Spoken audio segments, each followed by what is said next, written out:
Всем привет! Вы на канале Вкусно дома, и с вами я, Ольга Молодцова. Сегодня мы с вами будем готовить спагетти болоньезе. Причем сегодня я вам хочу предложить домашний, легкий и простой рецепт этого блюда. Без использования, например, сухого вина и других ингредиентов, которые не всегда есть под рукой. Итак, что нам для него понадобится? 200 граммов спагетти, 400 граммов фарша, 300 миллилитров перетертой мякоти томатов, 1 луковица, пару зубчиков чеснока, 20 граммов сливочного масла и столовая ложка оливкового масла, а также чайная ложка соли, пол чайной ложки перца и чайная ложка сушеного базилика. Пару слов скажу о продуктах и начнем готовить.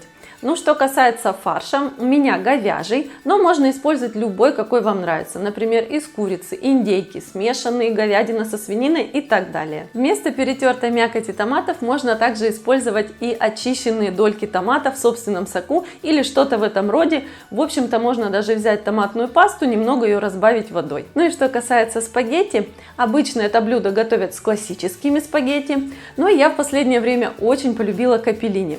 Они тоненькие, варятся 3-4 минуты, и это позволяет еще быстрее приготовить это блюдо. Итак, приступаем к готовке, и для начала мелко нашинкуем лук.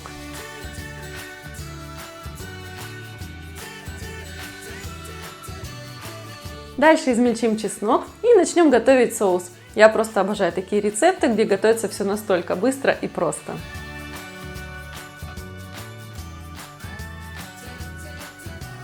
Теперь в глубокой сковороде растопим сливочное масло, добавим к нему оливковое. Каждая из них даст свой вкус, а оливковое не даст сливочному гореть.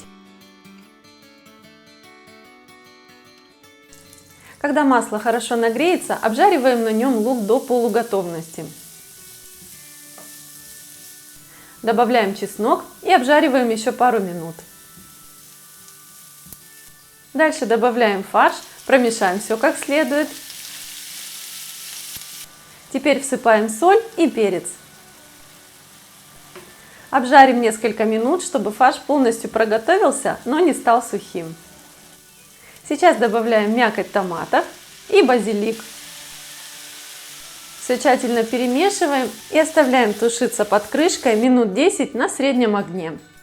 На этом этапе соус можно попробовать и, если что, добавить немного соли, если вдруг не хватает. Я также добавляю чуть-чуть сахара, буквально пол чайной ложки, чтобы уравновесить томатную кислинку. Но это вовсе не обязательно и совершенно по вашему желанию. И пока соус доготавливается, как раз мы успеем сварить спагетти. В большом количестве воды с добавлением соли, примерно чайной ложки. Эти варим 3-4 минуты, свои смотрите на упаковке. Кстати, в готовые спагетти я всегда добавляю щедрую ложку сливочного масла, так точно вкуснее. Итак, выкладываем наше блюдо.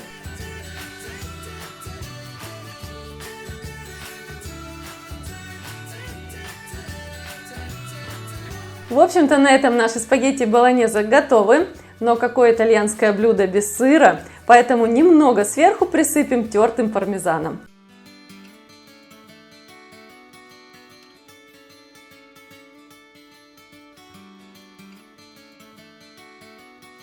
Украсить наше блюдо можно листиками свежего базилика, и на этом наши спагетти болоньезе по-домашнему готовы. Фарш получается очень нежным и сочным, с насыщенным томатным вкусом, а чеснок и базилик придают свой аромат. Обязательно ставьте лайк, если вам понравился рецепт этого вкусного блюда.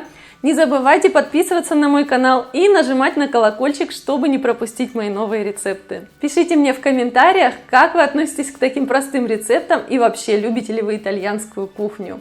Также заходите в мою группу ВКонтакте и в Инстаграм, все ссылочки внизу в описании под этим видео. Ну а у меня на сегодня все. Приятного вам аппетита, пока!